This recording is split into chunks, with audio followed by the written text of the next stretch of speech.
Oh, my God. AP, 11 through 15. Number 11 is Notre Dame. Notre Dame. No, but in all honesty, I swear, because you know where we are and the region that we are in.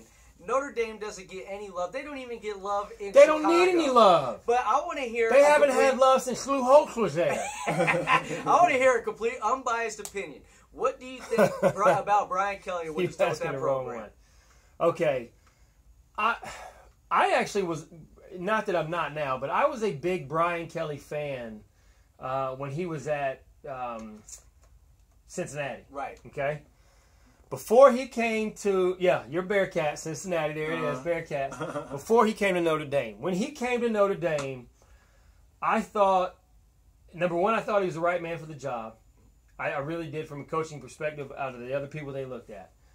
But I said day one, going into a top program like Notre Dame, and the way that college football was transitioning with the athlete style, the style of play, the types of offenses, the faster defense. I mean, they're creating a lot of new stuff in college football that you didn't see in the old glory days of Notre Dame. Right. You know, when they used to beat on Gene what's his name, down in Alabama in the early 90s, you know, when Lou Holtz was there. And you know, I mean, it was... You didn't have that style of play. I remember. Right, exactly. That's the Notre Dame I remember. Yeah. So for Brian Kelly to come in and try to bring this newness to Notre Dame, which you know as well as I do, is all about tradition. Yep. Always have been about tradition. Shout out to the Irish. I'm not mad at them for it. Congratulations. But it's like it's like what's the easiest way to say this? Give me a team that just doesn't change ever year after year. Ever. Well, I guess you could have said Penn State until they upgraded. Okay, until they upgraded. Now, Penn State, prime example. Michigan was, and then they put in field turf. And, right. And you see Notre Dame is the last one to adapt. I was actually thinking more along the lines of Chicago Cubs and how just awful and terrible and obnoxious they are year after year. They never change. Go ahead and describe to that. But guy. anyway, go ahead and describe the show. Shots fired. Hey, I'm just saying, man. I got this team makes me drink shirt on. It's a Cubs shirt with the bear slapping himself. So just so you know, I'm a diehard Cubbies fan. But this is what they do to me. They hurt my heart. So moving right along, Josh Black. Number 12, we got Clemson. 13. You see how he changes the subject when you mention the subject. Look, he hears this. Moving right along. He hears that, and then it's on to the next one. Hey, 10, on to the next one. 10:15 tonight. We got Arietta on the mound against the Giants, baby. But I'll be up. I'll be going to work. Makes two of us. All right, 13, number 12. 12 is Clemson. 12 is Clemson. 13 is UCLA. UCLA.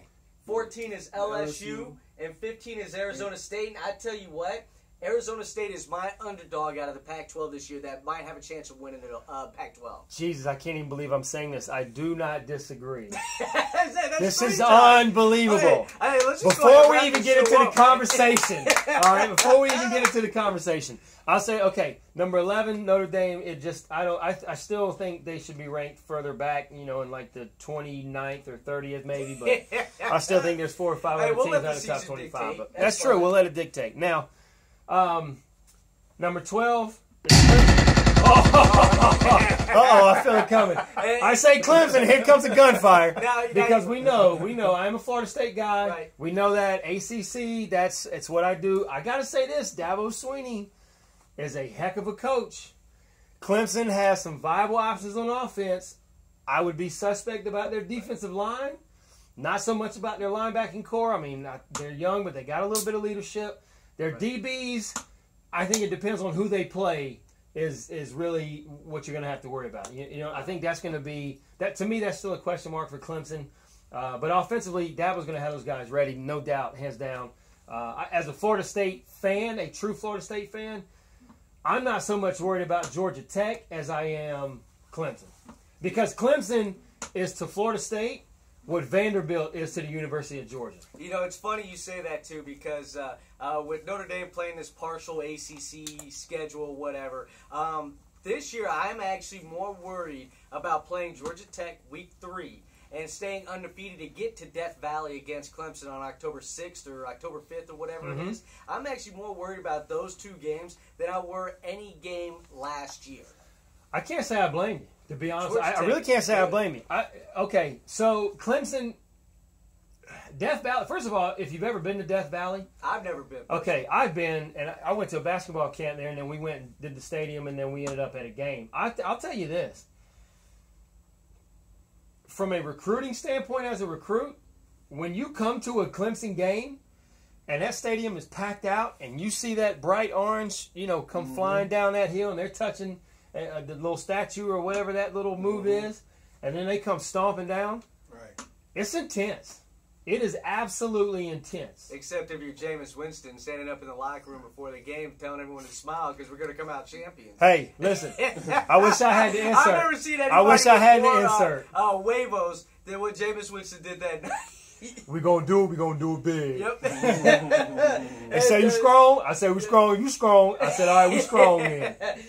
Moving right along, LSU, Les Miles, 14. The Mad Hatter. He's got to be in the top 25. He's one of my favorite coaches of all time. Oh, God, he's terrible. I absolutely. He's terrible. The guy is so whacked, but he's whacked in the name of football. You ask Les Miles, hey, coach, who's your quarterback?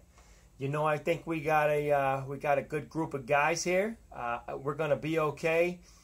Our defense is strong. My hat is probably a little too tight, but and you kiss him in the mouth, coach. If you're a girl, give me an answer, coach. Give me an answer. Who's your quarterback?